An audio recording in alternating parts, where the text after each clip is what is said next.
नमस्कार,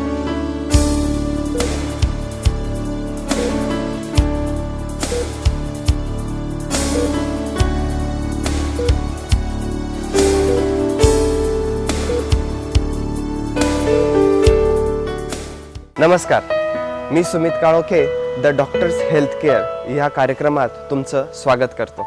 या कार्यक्रमाचा उद्देश सध्या होणाऱ्या आजारांची पूर्ण माहिती डॉक्टरांकडून नागरिकांना मिळावी म्हणून हा कार्यक्रम, ज्याने तुमच्या आमच्या मनातील प्रश्न सुटतील। मित्रांनो, आपल्या चाळीसगाव शहरात खूप नामांकित डॉक्टर आहेत। त्यापैकी एक अशाच डॉक्टरांना आपण भेटणार आहोत, ज्यांचं नाव आहे डॉक्टर अभिजित पाटील। चला तर मग भेटूया।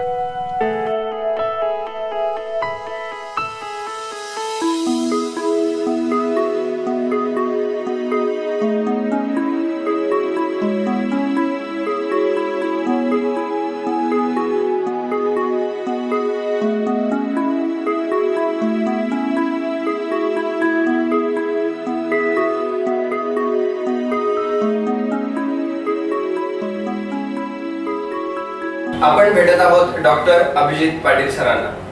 नमस्कार सर। नमस्कार। मी तुमचं या कार्यक्रमात मनपूर्वक स्वागत करतो, ज्याचं नाव आहे द डॉक्टर्स हेल्थ केअर।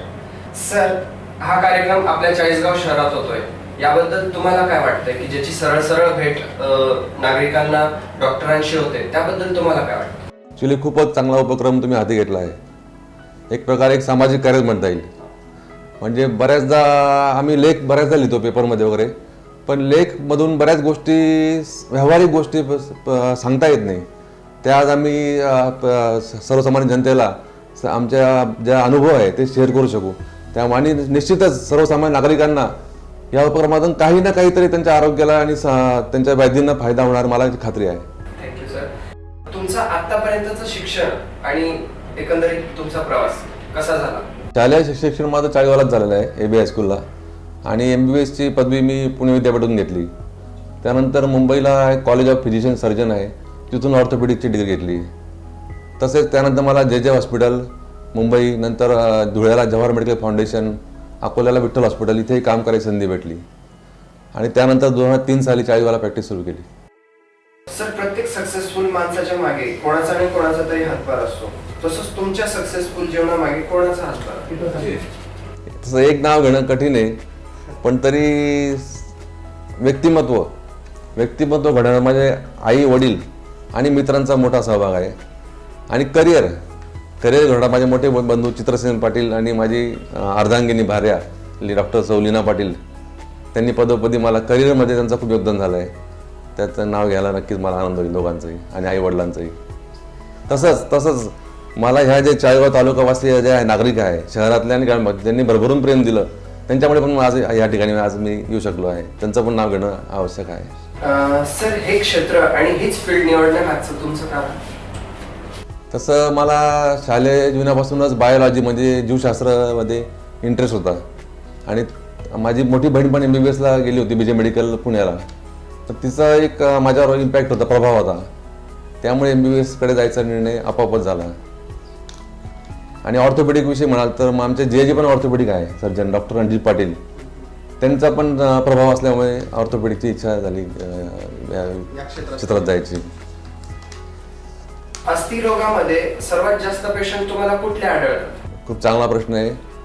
माझ्या दैनंदिन प्रॅक्टिसमध्ये OPDत सर्वात जास्त रुग्ण गुडघेदुखीचे येतात। 50 नंतर 40 नंतर, आजकाल 40 नंतरच खूप लोकांना गुडघेदुखीचा त्रास सुरू झाला आहे। त्याविषयी मी असं सांगेल सर्व लोकांना की 99% गुडघेदुखीमधले 99% पेशंट हे वयामानुसार झीज झालेली असते, त्याच्यामुळेच गुडघे दुखतात। त्यात चिंता करायचं काही नसतं, पण आपण ते गुडघेचे झीज जी आहे ती कशी रोखू शकतो याविषयी मी तुम्हाला माहिती सांगू शकतो। तरी एकंदरीत जर आपल्याला त्याबद्दल एक टिप द्यायची असेल तर तुम्ही काय टिप द्याल? टिप म्हणजे असं म्हणता येईल की गुडघेदुखीची झीज जशी आपले केस पांढरे होतात त्याप्रमाणे प्रत्येकाची झीज ही होणारच आहे, आणि जशी केस पांढरे व्हायला नियम नाही, काहींची लवकर होते, काहींचा उशिरा होतात, तसं गुडघ्याची झीज जी आहे काहींना 60-70 पर्यंत होत नाही, काहींची 40ला सुरुवात होते। म्हणजे याला थोडा अनुवंशिक फॅक्टर पण आहे। तर ज्यांच्या घरात थोडा अनुवंशिक फॅक्टर आहे, म्हणजे अनुवंशिकता आहे की गुडघेदुखी आई वडिलांना दुखते बाबा, त्यांनी 40 नंतर काळजी घ्यायला पाहिजे की उखड बसून जास्त काम करायला नको, मांडी घालून बसायला नको, पूजा अर्चा असो काही असो, मांडी घालून बसायला नको, म्हणजे अति चालणं नको.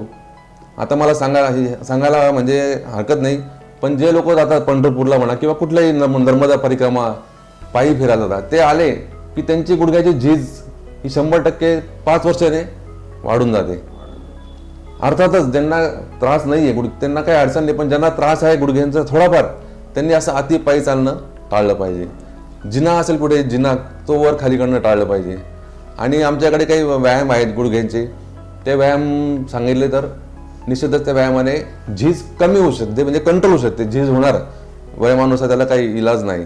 जास्तीत जास्त ऍक्सिडेंट केस तुम्ही हाताळतात, त्याबद्दल तुम्ही काय सांगाल? खूपच चांगला विषय घेतला अपघाताविषयी, कारण सर्वसामान्य कुठेही ऑर्थोपेडिक विषयावर, अस्थिर विषयावर इंटरव्ह्यू असला किंवा माहिती असली तर सर्वसाधारण संधिवात, गुडघेदुखी, कंबरदुखी याच्यावर चर्चा चालते.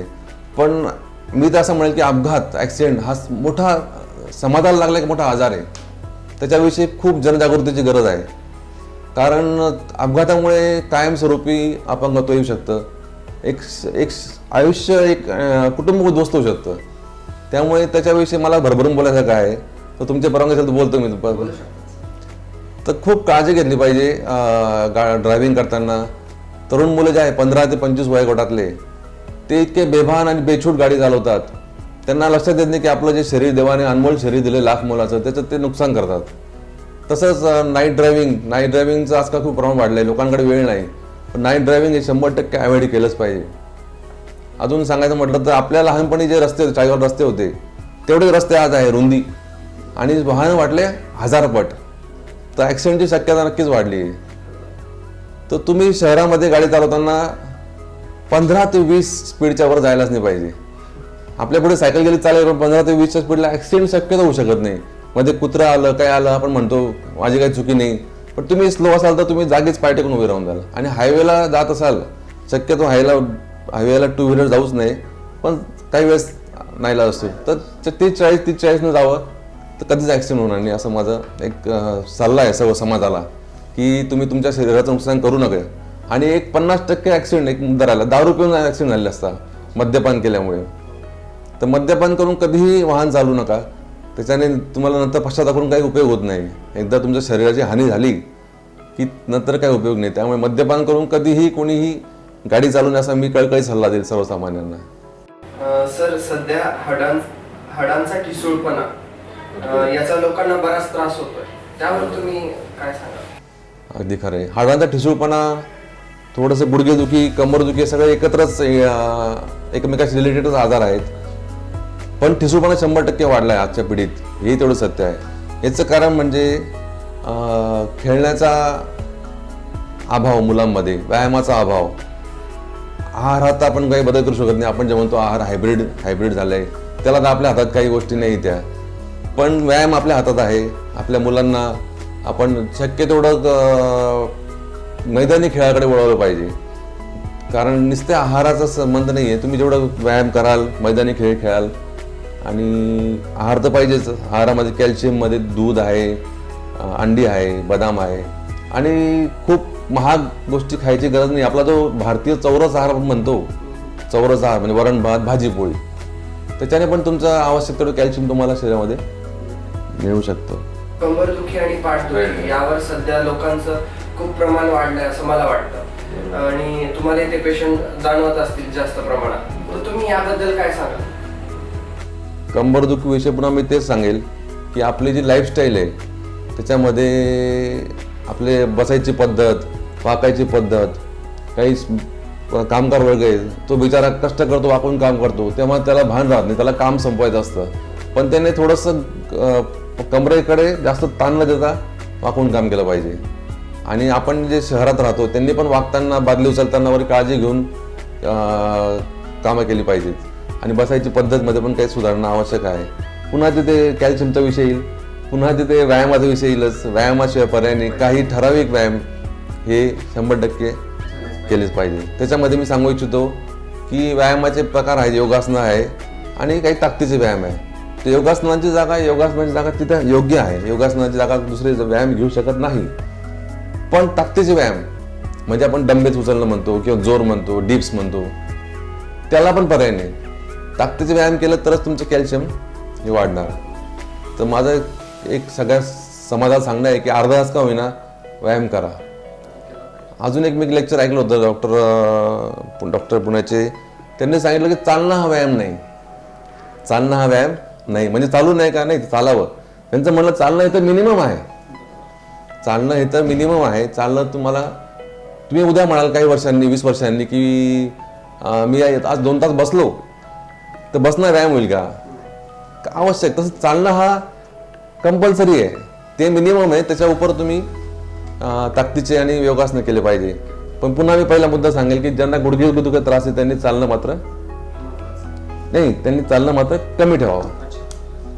जे गुडघेदुखीचे वेळ आहे आपल्याकडे, जे गुडघेदुखीचे पेशंट आहे 50च्या वर, त्यांच्या घरातनं त्यांना कायम दबाव येतो की आई तू चाल, पायी चालत जा. हसबंड म्हणतो तू चालत नाही आणि ऍक्च्युली चालल्याने त्यांचा त्रास वाढतो. तर पुन्हा मला हे सांगेल मी सगळ्या समाजाला, जनतेला की ज्यांना गुडघेदुखी त्रास आहे तुम्ही त्यांना चालण्याचा फोर्स करू नका.